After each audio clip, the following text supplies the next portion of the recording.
হাই everyone, আজি অন্য এটা ৰেচিপি লৈ আহিছোঁ মই। আৰু এইটো ৰেচিপি হ'ব তিলৰ লগত চিকেন মানে ব্ৰইলাৰ, আমি চিকেন বুলি কওঁ। আপুনি চাওকচোন কেনেদৰে বনাওঁ। মিঠাতেল দি দিলোঁ মই। মিঠাতেল অৱশ্যে মই বেছি ইউজ নকৰোঁ, সামান্য পৰিমাণে দিছোঁ। ইয়াৰ পিছত তেলখিনি গৰম হোৱাৰ পিছত মই ইয়াতে পাঁচফোৰণ, জলকীয়া, গৰম মছলা, তেজপাত দি থৈ দিছোঁ। তেলখিনি গৰম হ'লে ইয়াত দি দিম। এতিয়া মিঠাতেলখিনি গৰম হৈ গৈছে। এতিয়া মই পাঁচফোৰণ, তাৰপিছত তেজপাত আৰু শুকান জলকীয়া এইখিনি তেলত দি দিছোঁ। এইখিনি অকণমান ফ্ৰাই হয় মানে, ইয়াৰ পিছত আমি পিঁয়াজ দি দিম। এতিয়া পিঁয়াজ দি দিছোঁ ইয়াতে।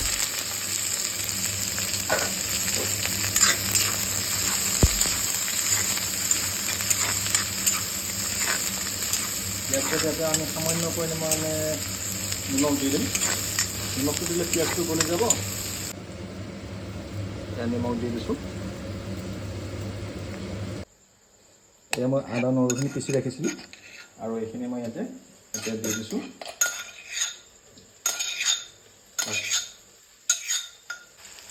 এতিয়া হালধি দি দিছোঁ ইয়াতে, আপোনাৰ যিখিনি লাগে আপোনাৰ আপুনি জোখখিনি দি দিব বা মাংসৰ পৰিমাণ হিচাপে।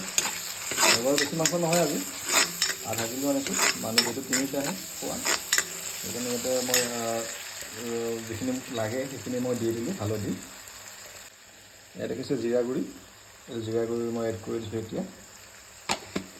আৰু অকণমান মই ইয়াতে কাশ্মীৰী দি দিছোঁ। এতিয়া অকণমান পানী দিছোঁ এতিয়া, যাতে মছলাটো জ্বলি নাযায়। এইখিনি পানী দিলে যিটো মছলাটোৰ টেষ্টটো থাকি যাব, নহ'লে মছলাটো জ্বলি ইয়াৰ টেষ্টটো নোহোৱা হৈ যাব। আৰু এতিয়া এই চিকেনখিনি ইয়াতে মই বহাই দিছোঁ। লাহে দি কমেও 15 মিনিটমান ফ্ৰাই কৰিব লাগিব। ইয়াত ঢাকন দি ফ্ৰাই কৰিম মই, তেতিয়া সোনকালে হ'ব আৰু আঞ্জাৰ যিটো টেষ্টটো সেইটো ভালকৈ আহে ঢাকনখন দি কিনে ফ্ৰাই কৰিলে। তো ঢাকন দিয়া নাযায়, ইয়াত সময় বহুত লাগে আৰু ফ্ৰাইটো ভালকৈ নহয়। ঢাকনটো দিলে যদি পানী থাকে নহয়, পানীটো ওলাই আহিব। পানীটো ওলাই আহিলে ফ্ৰাই হোৱাত সহায় কৰে। ইয়াত প্ৰায় 10 মিনিটমান হৈ গৈছে ফ্ৰাই হোৱা। আমি অকণমান পিছত আমি তিল গুড়ি কৰি ৰাখিছোঁ সেইটো এড কৰিম।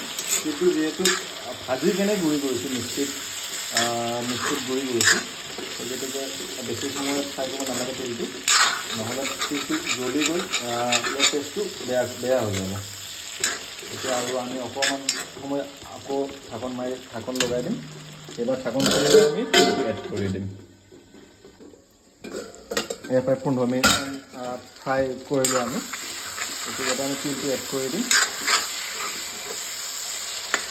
তিলটো অলৰেডি আমি সেই মিক্সিত গুড়া কৰি ৰাখিছিলোঁ।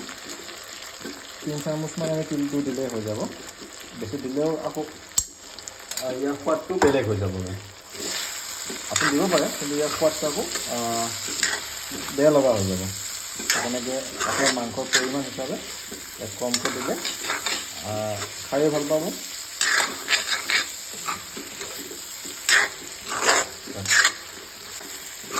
তিলটো দি দিলোঁ মই, আৰু এতিয়া তিলটো অকণমান ফ্ৰাই হোৱাটো ইয়াত পানী দি দিম মই।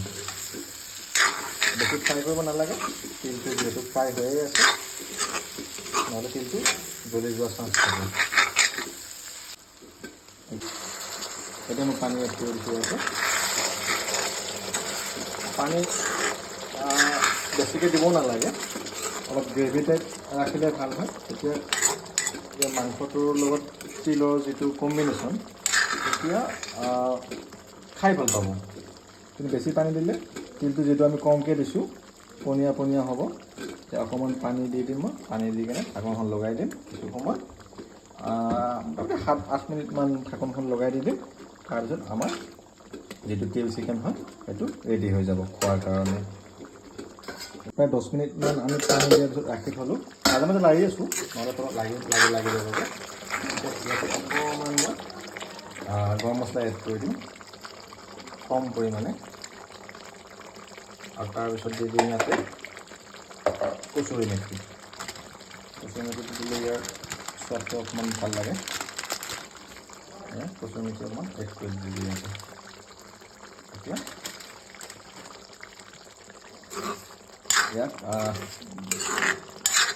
নামাই দিম আমি জুইৰ পৰা পৰিৱেশন কৰিব পৰা হৈ গৈছে কালাৰটো দেখিছেনে একদম ক'লা নহ'লে কাৰণ মই অকণমান যিহেতু কাশ্মীৰী পাউডাৰ দি দিছিলোঁ সেইকাৰণে একদম ক'লা নহ'লে কাশ্মীৰী পাউডাৰ হালধি দিয়াৰ কাৰণে কিন্তু হ'লেও সেইটো কালাৰটো ঠিকে আছে চাব পাৰে আৰু এনেকৈ মোৰ তিল চিকেন যিটো ৰেচিপি সেইটো হৈ গৈছে খাব পৰা এয়া আমাৰ তিল চিকেন হৈ গ'ল ৰেডি